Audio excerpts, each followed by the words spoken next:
साथियों, एक important concern हम आप सभी से करने जा रहे हैं पार्टिकल साइज डिस्ट्रीब्यूशन के बारे में। सॉइल मैकेनिक्स का एक टॉपिक है जिसमें आप सॉइल के डिफरेंट डिफरेंट साइज के कणों को डिस्ट्रीब्यूट करते हो, डिफरेंशिएट करते हो, और उस डिस्ट्रीब्यूशन को या डिफरेंशिएशन को हम लोग बेटा क्या बोलते हैं? पार्टिकल साइज डिस्ट्रीब्यूशन बोलते हैं। मतलब अगर मैं बोलूं मेरे पास एक सॉइल सैंपल है, उसमें किस किस साइज के कण अवेलेबल है, तो आप कैसे बता पाओगे? उसके दो ही तरीके हैं आपके पास।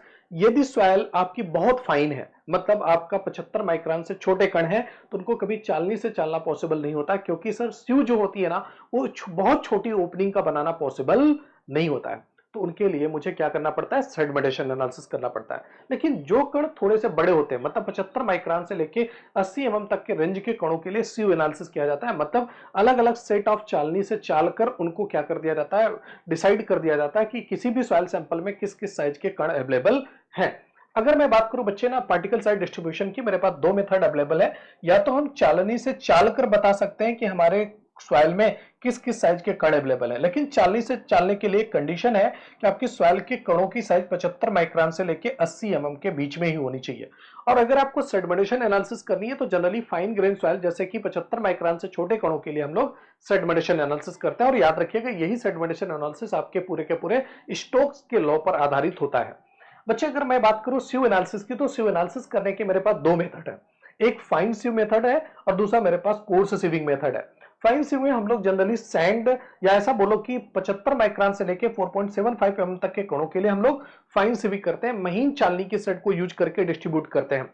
और जनरली ग्रेवल जैसे या ग्रेवल से बड़े पार्टिकल, मतलब 4.75 mm से लेके 80 mm तक के कणों का हम लोग अगर डिस्ट्रीब्यूशन करना है, साइज डिफाइन करना है, तो उसके लिए मुझे कोर्स सीविंग करना पड़ेगा। मतलब अलग अलग मोटी मोटी चालनी से चालकर मुझे साइज को डिस्ट्रीब्यूट करना पड़ेगा। बेटा फाइन सीविंग करने के भी दो मेथड है। आप चाहो तो उसे पानी के साथ चाल दो, चाहे सूखी अवस्था में चाल दो। लेकिन ये तो रही भाई पॉइंट ऑफ कंसर्न। लेकिन याद रखिएगा, ये बात ध्यान रखिएगा, एग्जामिनर डायरेक्ट पूछता है बताओ स्यू एनालिसिस किस साइज के कणों के लिए करते हैं, तो डेफिनेटली 75 से लेके 80 mm तक के कणों के लिए। और 75 mm से छोटे कणों के लिए हम लोग सेडिमेंटेशन एनालिसिस करते हैं, जैसे क्ले हो गया, सिल्ट हो गया। प्यारे साथी, अब बात आती है कि सेडिमेंटेशन एनालिसिस कैसे होता है। तो उसके दो मेथड है बेटा, एक है पिपेट मेथड, दूसरा है मेरे पास हाइड्रोमीटर मेथड। और इस हाइड्रोमीटर मेथड के बारे में कुछ इंपॉर्टेंट बात करनी है जो करेक्शन से रिगार्डिंग है ना। एक बार देखिएगा बच्चे, जब हाइड्रोमीटर टेस्ट करते हैं ना, एक्चुअली में हम सॉइल सैंपल बनाते हैं, soil plus water plus dispersing agent.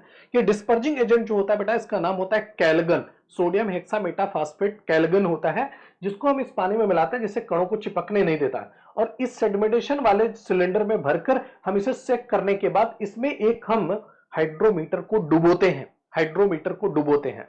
अब यहीं पर तीन करेक्शन की रिक्वायरमेंट होती है। वो तीन करेक्शन कौन से? मेनिस्कस करेक्शन, और आपको टेम्परेचर करेक्शन और डिस्पर्जिंग एजेंट करेक्शन। ये तीन करेक्शन आपको करने की रिक्वायरमेंट होगी। अच्छा, एक बात और कंफर्म कर दूं, जो ये हाइड्रोमीटर होता है बेटा ना, ये सैंपल में जैसे आपने सॉइल मिलाया और पूरा सैंपल को आप सेक करके रखा है ना, तो उस केस में हाइड्रोमीटर कम डूबेगा। अगर हाइड्रोमीटर कम डूबे, दैट मींस सॉइल की डेंसिटी अच्छी है, मतलब आपका जो सस्पेंशन है उसकी डेंसिटी ज्यादा है।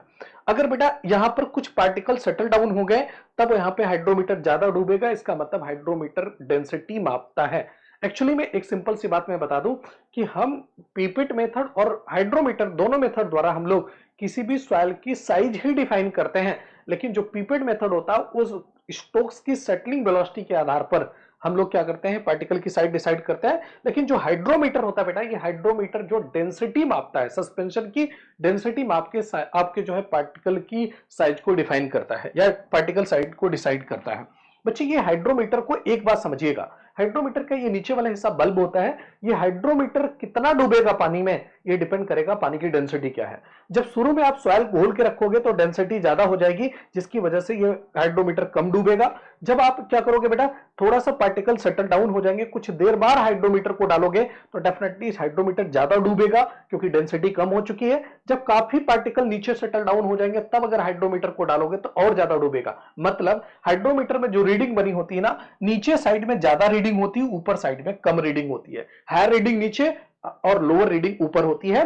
और जिसके बाद हम डेंसिटी मापते हैं हाइड्रोमीटर की मदद से कि क्या डेंसिटी निकल के आई। और बच्चे जब हाइड्रोमीटर टेस्ट को परफॉर्म करते हैं तो तीन करेक्शन बहुत परेशान करते हैं हमको। ये तीन करेक्शन है, जैसे कि मेनिस्कस करेक्शन। अब ये मेनिस्कस करेक्शन क्या है? एक्चुअली में जब हम बेटा इस सॉइल सैंपल के अंदर जब किसी भी हाइड्रोमीटर को डुबोते हैं, तो एक्चुअली में डुबोने की वजह से एक मेनिस्कस कर्व बनता है, ऐसा कुछ कर्व। और हम लोग को रीडिंग मापना होता है यहां वाली, लेकिन हम रीडिंग अपनी आंखों से माप लेते हैं ज्यादा। मतलब एक्चुअली में हम जो रीडिंग पढ़ते हैं ऊपर पढ़ लेते हैं, जबकि हमें रीडिंग लेना था नीचे। ऊपर पढ़ने का मतलब क्या हुआ भाई, ऊपर लोअर रीडिंग होती है, इसका मतलब हमने हाइड्रोमीटर में डेंसिटी कम माप लिया है। हमने हाइड्रोमीटर में डेंसिटी कम माप लिया क्योंकि हमने रीडिंग ऊपर पढ़ ली। क्योंकि जितना ऊपर रीडिंग पढ़ोगे उतना कम वैल्यू मिलेगी डेंसिटी के, जितना नीचे रीडिंग पढ़ोगे उतना ज्यादा वैल्यू मिलेगी। इसका मतलब आपने रीडिंग पढ़ा कम, और रीडिंग जब कम पढ़ा तो डेफिनेटली आपका करेक्शन कैसा जाएगा, पॉजिटिव, क्योंकि आपने रीडिंग कम पढ़ा और सही रीडिंग पाने के लिए कुछ वैल्यू जोड़ना पड़ेगा। तो याद रखिएगा मेनिस्कस करेक्शन ऑलवेज पॉजिटिव होता है। नेक्स्ट बात, एक करेक्शन आता है टेम्परेचर करेक्शन। बच्चे जनरली ये पूरा जो टेस्ट परफॉर्म किया जाता है ना 27 डिग्री सेंटीग्रेड टेम्परेचर पर परफॉर्म किया जाता है। अगर इस सस्पेंशन का टेम्परेचर 27 डिग्री सेंटीग्रेड से ज्यादा हो जाएगा तो ये सस्पेंशन क्या कर जाएगा बेटा, सस्पेंशन की डेंसिटी क्या हो जाएगी सर, कम हो जाएगी टेम्परेचर बढ़ने के साथ में। इसका मतलब हाइड्रोमीटर क्या करेगा, ज्यादा डूबेगा, मतलब डेंसिटी कम बताएगा। हाइड्रोमीटर डेंसिटी कम बताएगा ना, क्यों, क्योंकि टेम्परेचर बढ़ गया। इसका मतलब टेम्परेचर बढ़ने की वजह से डेंसिटी कम बताएगा, तो करेक्शन कैसा जाएगा, पॉजिटिव जाएगा।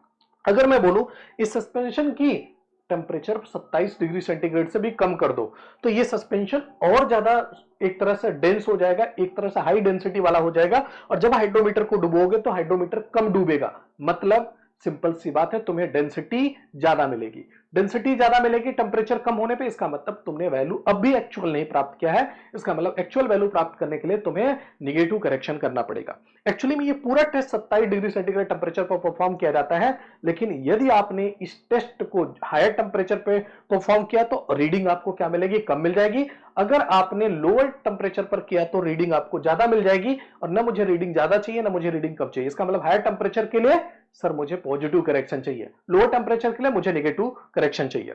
तो भैया यहां पर दूसरा करेक्शन जो निकल के आता है टेम्परेचर करेक्शन। टेम्परेचर करेक्शन जब टेम्परेचर बढ़ाते हैं 27 डिग्री सेंटीग्रेड के ऊपर तो पॉजिटिव होता है, और जब टेम्परेचर घटाते हैं तो करेक्शन नेगेटिव हो जाता है। नेक्स्ट बात, डिस्पर्जिंग एजेंट करेक्शन। अब बताओ बेटा, जब तुम इस सॉइल सैंपल को बनाया, सॉइल सस्पेंशन को बनाया, तो सॉइल डाला, वाटर डाला, प्लस डिस्पर्जिंग एजेंट डाला। ये डिस्पर्जिंग एजेंट जो डाला है जिसे कैलगन के नाम से जानते हैं, ये कैलगन भी तो आपके सॉइल की सस्पेंशन की डेंसिटी को बढ़ा देगा। सॉइल की सस्पेंशन की डेंसिटी को बढ़ा देगा, इसका मतलब आपकी जो हाइड्रोमीटर रीडिंग माप के देगी वो ज्यादा माप के देगी, क्योंकि इस सस्पेंशन की डेंसिटी कैलगन की वजह से बढ़ चुकी है। इसलिए मुझे एक काम और करना पड़ेगा, डिस्पर्जिंग एजेंट करेक्शन करना पड़ेगा।